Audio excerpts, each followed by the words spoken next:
Wild cards నాకు తెలిసినంత వరకు ఎవ్వరు వాళ్ళ సొంత ఆట ఎవరు ఆడట్లేదు. బయట చూసిన ఆటే ఇంకా కంటిన్యూ చేస్తున్నారేమో అని నాకనిపిస్తుంది. వాటన్ని గురించి క్లియర్‌గా మాట్లాడుకుందాం. అండ్ దానికంటే ముందు ప్లీజ్ లైక్ చేయండి, షేర్ చేయండి, సబ్స్క్రైబ్ చేయండి నా ఛానల్‌ని. సన్నీ ఒపీనియన్ చేస్తారని అనుకుంటున్నాను. Thank you so much. So, డీటెయిల్స్‌లోకెళ్ళిపోదాం. ఫస్ట్ వచ్చేసరికి మాధురి గారిది అండ్ సంజన గారిది ఫైట్. ఆ ప్రాంక్ ఏదైతే ఉందో అది. అది స్టార్ట్ చేసింది మీకు ఎపిసోడ్‌లో సంజన గారు స్టార్ట్ చేసినట్టు చూపిస్తున్నారు గానీ, అక్కడ స్టార్ట్ చేసింది మాధురి గారు. లైవ్‌లో అదే చూసాను నేను క్లియర్‌గా. సో, మాధురి గారు ఏదో ఒకటి కంటెంట్ క్రియేట్ చేయాలని చెప్పేసి ఒక దొంగతనం ఆల్రెడీ చేసేసారు. దానికి ఆల్రెడీ శిక్ష పడింది. ఇంకా ఆపేయమన్నారు కాబట్టి, ఇప్పుడు కొత్త కంటెంట్ ఏదైనా ట్రై చేద్దాం అని చెప్పేసి ఇప్పుడు ఈ గొడవలు అనేది స్టార్ట్ చేశారు. చాలా అంటే చాలా సిల్లీ, చాలా క్రింజీ అనిపించింది. వాళ్ళు అట్లా చాలా చిన్న పిల్లల్లాగా మెచ్యూరిటీ లేకుండా అది ఎవరైనా చిన్నోళ్ళు చేసుంటే లైక్ పవన్ గాని, కళ్యాణ్ గాని, లేకపోతే దివ్య గాని ఇలాంటి చిన్నోళ్ళు చేసుంటే నాకెందుకో అంత దాన్నేమంటారు క్రింజ్ అనిపించేది కాదు. బట్ ఇంత మెచ్యూరిటీ వచ్చి వాళ్ళు ఇంత ఎక్స్‌పీరియన్స్‌గా ఉండి ఇంకేం కంటెంట్ క్రియేట్ చేయాలో తెలియక ఇలా ప్రాంక్స్ చేయటం అనేది నాకెందుకో నాకంత మంచిగా అనిపియలేదు. ఇద్దరి నుంచి సంజన గారి దగ్గర నుంచి, మాధురి గారి దగ్గర నుంచి. అండ్ నాకు ఇంకా ఏమనిపించిందంటే మాధురి గారు ఈ ప్రాంక్ అన్న పేరుతో సంజన గారిని తిట్టాలనుకున్నయన్నీ తిట్టేసారనిపించింది. ఎందుకంటే సంజన గారు ఏం మాట్లాడలే మాధురి గారి గురించి. బట్ మాధురి గారు అయితే సంజన గారి గురించి అన్ని తిట్టేశారు. ఏం తిట్టకూడదు అనుకున్నారు అన్ని తిట్టి పడేశారు మనసులో ఉన్నయన్ని. సో, ఇదే మంచి ఛాన్స్ అనుకున్నారేమో. సో, అది వాళ్ళిద్దరిది. ఇద్దరిది నచ్చలేదు. చాలా ఇమ్మెచ్యూర్డ్, చైల్డిష్ అనిపించింది వాళ్ళు చేయటం. నెక్స్ట్ వచ్చేసరికి దివ్య వర్సెస్ మాధురి. అది రోజు రోజుకి ఇంతే పెరుక్కుంటూ వెళ్తుంది వాళ్ళిద్దరి గొడవ. స్టార్టింగ్‌లో మనం ఎవరిది సంజన గారిది, ఫ్లోరా గారిది కూడా ఇంతే అనుకున్నాం. లైక్ వాళ్ళిద్దరికి ఈగో ఇష్యూస్ ఉన్నాయి. వాళ్ళిద్దరు పడట్లేదని చెప్పేసి. ఇది ఎంత ఈగో ఇష్యూసో అంత టార్గెట్ ఇష్యూస్ కూడా అనుకోవచ్చు. అంటే టార్గెట్ చేసుకొనొచ్చి మరీ గొడవ పెట్టుకోవటం, టార్గెట్ చేసుకొనొచ్చి మరీ దూరి గొడవ పెట్టుకోవటం అన్నట్టు ఉంది నాకెందుకో అనిపించింది దివ్య వర్సెస్ మాధురి గారు. ఇద్దరిలో తప్పు ఎవరిది అనే దాని ఉద్దేశంకొస్తే టార్గెట్ అని క్లియర్ అర్థమవుతుంది ముందు. బికాజ్ అసలు ఆ టాపిక్‌లో మదర్ అనే టాపిక్ లేదు ఫస్ట్ ఆఫ్ ఆల్. అండ్ ఆ టాపిక్‌లో బాండ్స్ అంటే బంధాలు అనే టాపిక్ కూడా లేదు. అసలు ఈ 2 టాపిక్‌లు లేనప్పుడు స్వయంగా సృష్టించి, తీసుకొచ్చి అక్కడ అలా మాట్లాడటం అనేది కావాలని టార్గెట్ జేసి, ఆడ గొడవ పెట్టుకోవటానికే ఉన్నట్టు అనిపించింది నాకది ఆ గొడవ అనేది. అక్కడ దివ్య మిస్టేక్ ఏమైంది అంటే రెచ్చగొట్టడం. లైక్ అసలక్కడ ఆల్రెడీ తెలుసు ఏసేసుకున్నాను అని తెలిసినప్పుడు గూడా వదిలేయాల్సింది. ఎందుకంటే తనకి పడట్లేదు. కొంచెం ఏసుకుంది. అదెళ్ళి కెప్టెన్ అలా ఏసుకుంటుంది తను. కొంచెం నెక్స్ట్ టైమ్ నాకు చెప్పమని చెప్పు. లేకపోతే ఏదోటి అలా ఎళ్ళుంటే బాగుండేది. డైరెక్ట్‌గా ఎళ్లి ఎందుకేసుకున్నావు ఫుడ్డు నా దగ్గర నాకు చెప్పకుండా అనే ఆ టోన్‌లో ఎళ్ళేసరికి ఆమెకి మరీ ఇంకా వచ్చేసింది. సైక్ వచ్చేసింది మాధురి గారికి. ఇంకా అందుకోవాల్సినయన్నీ అందుకుంది. నాన్న అనటం. నాకు అర్థం కావట్లేదు. తనూజకి ఇంత బ్రెయిన్ ఉన్నా తనకి క్లియర్‌గా అర్థమవ్వాలి. లైక్ కావాలని మాధురి గారు అక్కడ నాన్న అంది నన్నే. అక్కడ బాండ్స్ గురించి మాట్లాడుతుంది నా గురించి అని చెప్పేసి ఎంతైనా క్లియర్‌గా అర్థం చేసుకోవాలి తనూజ. సో, అది అర్థం చేసుకుంటే తను క్లెవర్ అనుకోవచ్చు. లేదు ఇంకా మా అమ్మ, రాజు అనుకుంటే అయితే తన గేమ్ పూర్తిగా పక్కకెళ్ళిపోయినట్టు అని నాకనిపిస్తుంది. సో, అక్కడైతే క్లియర్‌గా మిస్టేక్ వచ్చేసరికి అది స్టార్ట్ చేయటం అనే మిస్టేక్ దివ్యాది తప్ప ఇంకక్కడ మిస్టేక్ ఏం లేదు దివ్యాది. ఎందుకంటే చాలా చిన్నగా, చాలా కామ్‌గా చెప్తుంది. బట్ మాధురి గారు చెప్పా కదా! ఆమెకి ఒక్కసారి గొడవ పెట్టుకోవాలి అని అనుకుంటే ఇంక వదలట్ల. ఏది కావాలంటే ఈ టాపిక్‌తో సంబంధం లేదు. ఏది కావాలంటే అది తీసుకొచ్చి మాట్లాడేస్తుంది. అక్కడ అనవసరం అనిపించింది నాకు ఆ బాండింగ్స్ అనేది, నాన్న అనేది, ఈ మదర్ నేను ఎంత పెట్టుకోగలనో నాకు తెలుసు. ఎంత పెట్టాలో నాకు తెలుసు. అయన్నీ అనవసరం. చాలా అంటే చాలా అనవసరం. నాకు వాళ్ళ కళ్యాణ్ రియాక్షన్ చూసి నాకు భలే పాపం అనిపించింది. అరే ఎందుకు ఇయ్యండ్రా నేను కెప్టెన్ ఈ వీకు. అదేదో ఏమంటారు తొండి చేశారు అన్నాను కదా! అది డైరెక్ట్‌గా వీకెండ్‌లో చూపించేసి నాకు కెప్టెన్సీ తీసేయొచ్చు కదా అని చెప్పేసి అనిపిస్తుంది. కళ్యాణ్ ఫ్యాన్స్ అందరూ ఇదే ఫీల్ అవుతున్నారు నా ఉద్దేశం ప్రకారం. అండ్ నెక్స్ట్ ఆయేషా, గౌరవ్‌ది వీళ్ళిద్దరిది బాగా క్లిక్ అయింది ఆ బాటిల్ టాస్క్ అనేది. అందుకని కావాలని తీసుకొనెళ్ళి ఆయేషాకి ఇచ్చారు. అసలు తెలుగు రాని అమ్మాయికి తీసుకొనెళ్ళి తెలుగు నేర్పించు అనడం అనేదే ఒక పెద్ద విచిత్రం. నెక్స్ట్ వచ్చేసరికి బర్నీ గారిది, దివ్య గారిది అండ్ తనుజ గారిది. ఇక్కడ ఏమైపోతుందంటే బర్నీ గారేమో వాళ్ళు వైల్డ్ కార్డ్ కంటెస్టెంట్స్ వాళ్ళు వచ్చినప్పటి నుంచి మన ముగ్గురు మీద టార్గెట్ చేశారు. మనం ముగ్గురం కలిసి ఉందాం అని చెప్పేసి బర్నీ గారు. తనూజ అండ్ దివ్యకి మాత్రం ఇంకా పడట్లేదు. దాన్నేమంటారు ఆ ఫ్రిక్షన్ ఇంకా నడుస్తుంది వాళ్ళిద్దరి మధ్య. దివ్య అన్న మాటలు నాకు బాగా నచ్చినాయి. లైక్ వీళ్ళందరూ రాకముందు నాకు దివ్యకి అంత బాండింగ్ ఏం లేదండి. ఇప్పుడు మళ్ళీ వాళ్ళొచ్చిన తర్వాత సెపరేట్‌గా బాండింగ్ పెట్టుకోవాలని మీరెలా ఎక్స్‌పెక్ట్ జేస్తున్నారు? నేనొకసారి మోసపోయాను. ఇంక మోసపోవాలనుకోవట్లేదు. సో, అందుకని నేను అనుకోవట్లేదని జెప్పేసి ఆమె మొహం మీద చెప్పేయటం నాకు చాలా నచ్చింది. నాకెందుకో దివ్యని దీన్నేమంటారు, వీళ్ళొచ్చిన తర్వాత దివ్య ఆట మార్చింది. లైక్ అందరూ దివ్య మీద పడేసరికి టార్గెట్ అయిపోతుంది. సింపతి ఓట్లు బాగా పడుతున్నాయి బయట దివ్యకి. సో, అందుకని నేను అనుకోవటం అసలు స్టార్టింగ్‌లో నామినేషన్స్‌లో దివ్య ఉండేసరికి పోతదిలే దివ్య అనుకున్నాను. బట్ తారుమారు అవుతున్నాయి నామినేషన్స్, ఓటింగ్స్ అన్ని, లైన్స్ అన్ని అటు ఇటుకి ఇటు అటుకి. చూడాలి ఎవరు ఎలిమినేట్ అవుతారు. ఈసారి ఎలిమినేషన్ అయితే షాకింగ్‌గా ఉండబోతుంది. ఎవరు ఎలిమినేట్ అవుతారనేది. సో, కానీ నాకు అక్కడ ఒక్కటి నచ్చలేనిదేంటంటే దివ్య అన్న దాంట్లో స్టార్టింగ్‌లో దివ్య ఎంత మారిపోయిందంటే, స్టార్టింగ్‌లో దివ్య ఎవరు తనుజ ఎళ్లి కళ్యాణ్ గురించి, శ్రీజ గురించి ఏదో మంచి మాటలు చెప్తున్నప్పుడు మొహం మీద చెప్పేసింది. నాకు వాళ్ళ ప్రెజెన్స్, వాళ్ళ ఆబ్సెన్స్ నాకు ఫరక్ లేదు హౌస్‌లో. వాళ్ళు ఉన్నా నాకు సంబంధం, నాకు ఫరక్ లేదు. వాళ్ళు లేకపోయినా నాకు ఫరక్ లేదు. నాకసలు ఆళ్ళు దరిదాపుల్లో లేరు. నా రేడార్‌లోనే లేరు అని చెప్పేసి అన్న దివ్య, ఇప్పుడొచ్చి నీకు కళ్యాణ్ మాటిస్తే నాకు నిలబడతాడని నమ్మకం ఉంది కళ్యాణ్ అని చెప్పడం అనేది నాకెందుకో ఏమవుతుందిరా అనిపించింది వాళ్ళ ఆట. నాకు తెలిసి కళ్యాణ్, శ్రీజ ఎళ్ళిపోయిన తర్వాత క్లోజ్ అవ్వటం స్టార్ట్ చేశాడు దివ్యకి. దివ్య కూడా ఇంక అప్పుడు మాట్లాడటం స్టార్ట్ చేసింది కళ్యాణ్‌కి. నేను అదే చెప్తున్నా. అసలు మాట్లాడకుండా ఒకే మనిషిని నీకు హేట్రెడ్ అని పెట్టుకోవటం టార్గెట్ చేసినట్టు. ఒకసారి మాట్లాడితే నీకు అర్థమైతది ఆ మనిషి ఎలాంటోడో ఏంటి అని చెప్పేసి. ఇప్పుడిప్పుడు కొంచెం మారుతుంది దివ్య. మాట్లాడడం స్టార్ట్ చేసినప్పటి నుంచి ఇప్పుడు కళ్యాణ్ నమ్ముతాను నేను అది ఇది అనటం. సేమ్ ఇదే పాయింట్స్ నేను ఎవరికి చెప్పాలనుకుంటున్నా అంటే రమ్యకి చెప్పాలనుకుంటున్నాను. రమ్యకి గాని, మాధురికి గాని వీళ్ళందరికీ. ఎందుకంటే వీళ్ళు కూడా అంతే టార్గెట్ పెట్టుకొని వచ్చేసారు లోపలికి. లైక్ వీళ్ళతో ఉండకూడదు. వీళ్ళు ఇది నెగటివిటీ, ఇది అని చెప్పేసి. అది చూడటానికి మాకు అర్థమైపోయింది. మేము 24/7 చూస్తున్నాం కాబట్టి మాకు క్లియర్‌గా అర్థమైపోద్ది మీరు టార్గెట్ పెట్టుకొని వచ్చారని. మీ గేమ్ ఇంకా మారిస్తే బెస్ట్ అనిపిస్తుంది నాకు. సో, అది వాళ్ళు తెలుసుకోవాలి. ఈ వీకెండ్‌లో నాకు తెలిసి నాగార్జున గారు తెలియజేస్తారేమో అని అనుకుంటున్నాను నేను. చూడాలి. సో, బర్నీ గారిది ఎంత ఫేక్ అంటే, అసలు ఎంత ఫేక్ నటిస్తున్నారంటే ఇంకా ఆయన ఆ ఫేక్‌నెస్ నుంచి ఇంకా బయటికి రావట్ల. మళ్ళీ ఆయన అడుగుతున్నాడు. ఇక్కడ ఎవరు ఫేక్ కంటెస్టెంట్, ఎవరు అది ఇది అని చెప్పేసి. నువ్వే బాబు, నువ్వే ఫేక్ కంటెస్టెంట్. అరే! ఫేవరెట్ కంటెస్టెంట్ ఎవరంటే ఒకసారి అడిగినప్పుడేమో తనుజ అని చెప్తాడు. ఒకసారి అడిగినప్పుడేమో దివ్య అని చెప్తాడు. ఇప్పుడు అడుగుతున్నప్పుడేమో ఇమాన్యుయల్ అని చెప్తాడు.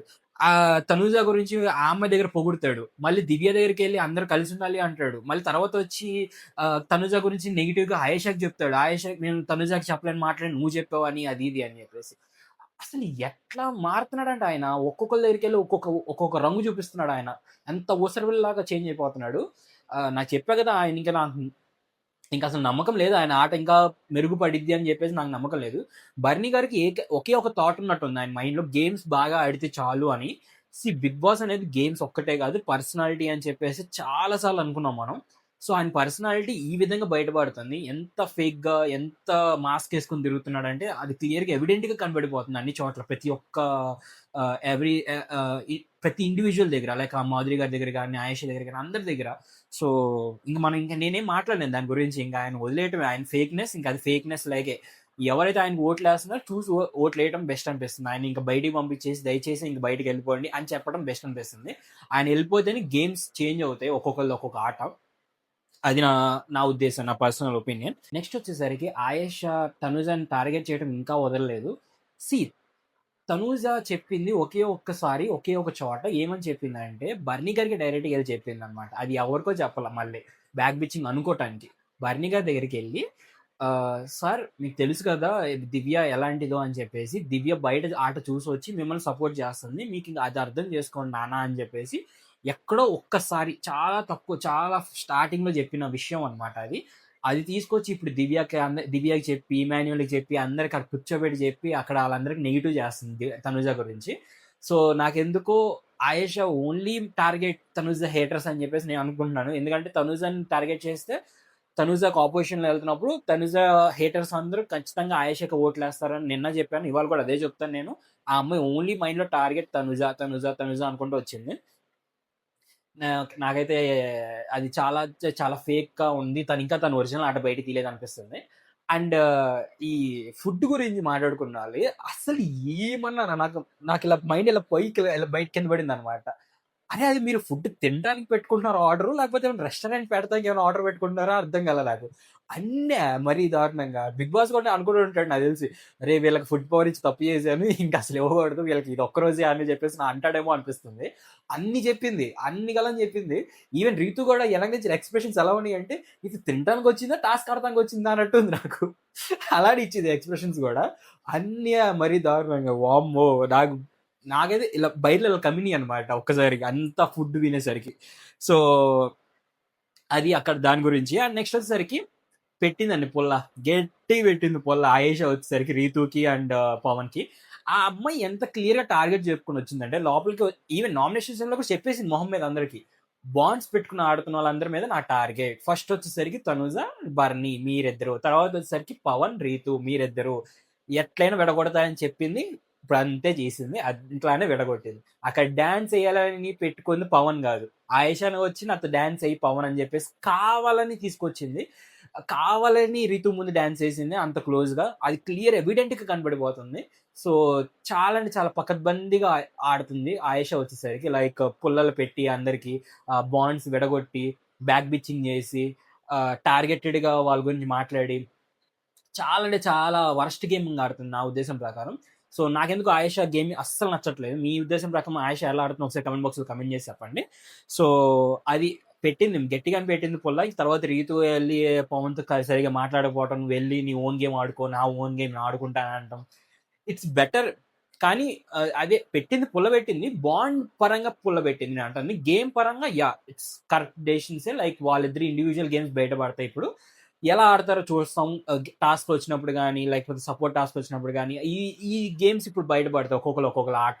నాకక్కడ పవన్ చాలా చాలా గట్టిగా అన్నాడు ఒక మాట లైక్ ఫస్ట్ ప్రయారిటీ నాదే. నీ సెకండ్ ప్రయారిటీ నువ్వు. ఒకవేళ నువ్వు గూడా సరిగ్గా గేమ్ ఆడకపోతే నేను నీకు గూడా ప్రయారిటీ ఇవ్వను అని జెప్పేసి అన్నాడు. అక్కడ నాకు తెలిసి రీతుకి కాలుండిద్ది ఖచ్చితంగా. సో, నాకు తెలిసినంత వరకు ఆయేషా పెట్టిన దాన్నేమంటారు ఏంది పుల్ల సక్సెస్‌ఫుల్‌గా టార్గెట్ మిషన్ అకంప్లిష్డ్ అనమాట. సో, అది ఆయేషా గురించి. అండ్ నెక్స్ట్ వీళ్ళందరికి నిద్ర పట్టట్లేదంటండి. ఎళ్లి ఏమైనా చేద్దాం. పార్క్ అనటం నాకు అస్సలంటే అస్సలు నచ్చలేదు. ఎందుకంటే ఒకవేళ నిద్ర పట్టకపోతే వాళ్ళేమైనా గోల చేస్తూ ఉంటే మీరు గట్టిగా మాటలో పడిపోయినా లేకపోతే నార్మల్‌గా లెగిసి మీరు గట్టిగా మాట్లాడబాకండి ప్లీజ్ నిద్రపోతున్నాం అని అనటమో, లేకపోతే ఏదోటి గట్టిగా అరిసినా కూడా పర్లా. లెగిసి మేము పడుకోవాలా వద్దా అని చెప్పేసి అనటమో, ఇలాంటివి ఏదైనా చేయటం బెస్ట్. బావుంటది. అంటే చూసే వాళ్ళకైనా ఓకేరా వాళ్ళకి నిజంగా డిస్టర్బెన్స్ చేస్తున్నారు అని అనుకోవటం బావుంటది. వీళ్ళిద్దరు కావాలని సడెన్‌గా లెగిసి బయటికెళ్ళి వాళ్ళ దగ్గరికెళ్ళి పార్క్ స్టార్ట్ చేశారు అక్కడ నలుగురు కలిసి అని చెప్పేసి అనడం అనేది నాకెందుకో రాంగ్. చాలా అంటే చాలా అయన్నీ ఏం ఏం లేదండి. వీళ్ళందరూ బయట టార్గెటెడ్ పెట్టుకొని వచ్చారు. టార్గెట్ మాటలు ఇయన్నీ. కళ్యాణ్, పవన్ వీళ్ళందరూ ఏందంటే పులిహోర కలిపే బ్యాచ్ అని చెప్పేసి ఒకటుంది గదా! సో, అది ఆ పాయింటు. తనుజ వచ్చేసరికి బాండ్స్. ఇంక ఇదే రన్ అవుతుంది. ప్రతి స్టార్టింగ్ వాళ్ళొచ్చినప్పటి నుంచి ఇదే రన్ అవుతుంది. ఆ బాండ్స్, పులిహార ఇంకేమున్నాయి సేఫ్ గేమ్స్ ఇయ్యే మాటలు. వాళ్ళ ఆ మాటలన్నీ ఆపేసి వాళ్ళ గేమ్స్ బయట పెడితే బెస్ట్. నాకు ఈ అందరిలో కొంచెం అమాయకంగా అసల దాన్నేమంటారు ఏమీ తెలియని వ్యక్తి అయితే గౌరవ్ గుప్తా. అసలు వీటిలన్నిట్లో పనికి రాట్లే. ఆయన ఎక్కడ ఏ డిస్కషన్‌లోనూ ఉండట్లా. ఆయన జస్ట్ ఆయన పనేందో ఆయన ఎందుకు చేసుకుంటూ నాన్ తెలుగు స్పీకర్ లాగా కొంచెం క్యూట్‌గా తెలుగులో ట్రై చేయటం మాట్లాడటానికి ఆయన ఇంక అలా ఎళ్ళిపోతున్నాడు. నాకు తెలిసి ఓన్లీ ఫిజికల్ గేమ్స్‌లో మాత్రం ఓన్లీ టాస్క్‌లో మాత్రమే కనపడతాడేమో ఇంకా గౌరవ్. సో, అది వాళ్ళ ఓన్ గేమ్స్ బయట పెడితే బెస్ట్ అనిపిస్తుంది నాకు. వైల్డ్ కార్డ్స్ అందరివి ఒక్కలియి కాదు అందరూ. ఈవెన్ సాయి కూడా నిన్నంతా ఎళ్లి కళ్యాణ్‌తో కూర్చొని నామినేషన్స్ టైమ్‌లో మాట్లాడి ఆయన గేమ్ అంతా తెలుసుకొని ఇప్పుడొచ్చేసరికి కళ్యాణ్ పాపం వీళ్ళందరూ ఒక టీము వాళ్ళందరూ గ్రూపు వాళ్ళతో ఏం డిస్కస్ చేయబాకండి, ఏం మాట్లాడబాకండి అనేది కూడా ఒక పెద్ద స్ట్రాటజీ అన్నమాట. మనం అందరం ఒక టీమ్ అప్ అయి ఉండాలి అని చెప్పడానికి. అండ్ నెక్స్ట్ వచ్చేసరికి లాస్ట్ గొడవ రీతు వర్సెస్ ఆయేషా వర్సెస్ మాధురి గారు. అసలు మాధురి గారిని ఇంక్లూడ్ చేయకూడదు. బట్ ఇంక్లూడ్ చేయాల్సి వస్తుంది. ఎందుకంటే ఆమె దూరింది కాబట్టి. ఈడేం లేదండి సింపుల్ చాలా అంటే చాలా సింపుల్ గొడవ. నైట్ చే నైట్ కడిగే డిషెస్ అన్నీ రీతు కడగాలి. పొద్దున్న లేసి కడిగే డిషెస్ అన్నీ ఆమె ఎవరు ఆయేషా కడగాలి. అది డ్యూటీస్. వాళ్ళు పెట్టుకున్న నియమాలు, రూల్స్ సంథింగ్ ఏయో. కాకపోతే నైట్ ఆ పిండి ఉండటం వల్ల లేట్‌గా పెట్టిన డిష్ అది. అంటే ఆ అమ్మాయి ఆల్రెడీ కడిగేసి డిషెస్ కడిగేసి ఎళ్ళిపోయిన తర్వాత పెట్టిన గిన్నెని వీళ్ళు పొద్దున్నే లెగిసి ఆ గిన్నె నేనెందుకు కడుగుతాను అది నైట్ పెట్టిన గిన్నె అని ఆయేషా ఒకటి. ఈమొచ్చేసరికి అది నైట్ నేను అయిపోయినాక పెట్టిన గిన్నె నేను తర్వాత కడుగుతానని జెప్పేసి చిన్న మిస్‌కమ్యూనికేషన్ దాన్ని లాగి, లాగి, లాగి పెద్దది చేశారు. చాలా అంటే చాలా పెద్దది చేశారు. నాకు దాంట్లో ఏం కనపడిందంటే, ఆయేషా ఓవర్ యాక్షన్ కనపడింది. చాలా అంటే చాలా ఓవర్ యాక్షన్ కనపడింది. ఎందుకంటే ఆల్రెడీ తగ్గిన మనిషిని, ఆల్రెడీ ఆపేసిన మనిషిని నువ్వు మళ్ళీ ఏహేహే తు తు తు తు అంటం, ఎక్కిరియటం, ఒక ఫేస్‌లో ఎక్స్‌ప్రెషన్స్ పెడతం. ఇదన్నీ నాకెందుకో రాంగ్ అనిపిస్తుంది. ఇక్కడ ఎందుకు రాంగ్ అన్నానంటే, ఒకటి ఇంతకు ముందు జరిగిన డిస్కషన్ మీకొకటి చెప్పాలి. ఏమైంది అంటే, రీతు ఎళ్లి ఒకసారి ఒకటి కన్వర్జేషన్ జరిగింది ఆయేషాతో. ఏమని అంటే, "ఆయేషా నువ్వు నా ఫ్రెండ్ బయట." అంటే వీళ్ళు ఏదేదో షో ఉంది. కిలాడి బాయ్స్, కిరాక్ గోల్స్ కిలాడి బాయ్స్ అని చెప్పేసి దాంట్లో వీళ్ళు కలిసి ఆడారనమాట. సో మనిద్దరం ఫ్రెండ్స్. కానీ నువ్వు వచ్చినప్పటి నుంచి నాకు దూరంగా ఉంటున్నావు. నాకు కొంచెం ఎడమెడంగా ఉంటున్నావు. ఎందుకు ఏమైనా రీజన్ ఉందా అని అడిగింది ఎళ్లి రీతు డైరెక్ట్‌గా. ఆయేషా అన్న మాట ఏందంటే, నాకు ఈ బాండింగ్స్‌లో ఉండటం, నాకిలా ఉండటం నాకు ఇష్టం లేదు. నేను అందరిని విడదీయటానికి వచ్చాను. బాండింగ్స్ అన్నిటిని విడదీయడానికి వచ్చాను. సో నేను దూరంగా ఉండాలని అనుకుంటున్నాను. కావాలని దూరంగా ఉండాలనుకుంటున్నాను అని చెప్పేసి మైండ్‌లో పెట్టుకొని చెప్పేసింది మొహం మీద. సో ఇప్పుడు అదే ఇక్కడ రిఫ్లెక్ట్ అవుతుంది. ఆ అమ్మాయికి డైరెక్ట్‌గా టార్గెట్ వచ్చేసరికి విడదీసే టార్గెట్. సో ఆ అమ్మాయికి నచ్చని పీపుల్ ఉన్నారు. లైక్ తనుజ, రీతు, కళ్యాణ్, పవన్ ఈ బ్యాచ్ అంతా ఒక బ్యాచ్ ఉంది కదా! ఐదుగురు, ఆరుగురు బ్యాచ్ వీళ్ళందరూ నచ్చలే ఆ అమ్మాయికి. సో వీళ్ళందరిని విడదీయాలని కూర్చుంది. సో అందుకని ఆ టాపిక్‌ని రైజ్ చేసి అక్కడ ఒక చిన్న టాపిక్‌ని కూడా దాన్ని ఇంతలాగా ఎక్స్‌టెండ్ చేస్తున్నారు. చాలా చిన్న మిస్‌అండర్‌స్టాండింగ్, చాలా చిన్న మిస్‌కమ్యూనికేషన్. రీతు వచ్చేసరికి నేను తర్వాత మళ్ళీ చేస్తా అని చెప్పింది. ఆ విషయం ఆయేషాకి అర్థం కాక నేను చేస్తానని అనుకున్న ఆయేషా ఆ అమ్మాయి రైజ్ అయింది. సో ఇక్కడ ఏం లేదు. Just personal egos, personal targets మాత్రమే అక్కడ నాకు బయట కనపడిన విషయం అయితే. సో ఇదే రన్ అవుతుంది హౌస్ మొత్తం. నాకు ఎన్ని సార్లు చెప్పినా ఇదే చెప్పాల్సొస్తుంది. ఈగో అని చెప్పేసి, టార్గెట్ అని చెప్పేసి ఇదే 100 సార్లు చెప్పుంటాను టార్గెట్, టార్గెట్ అని. ఎందుకంటే ఇంక హౌస్ అంతా కావాలని ఇలా నడుస్తుంది.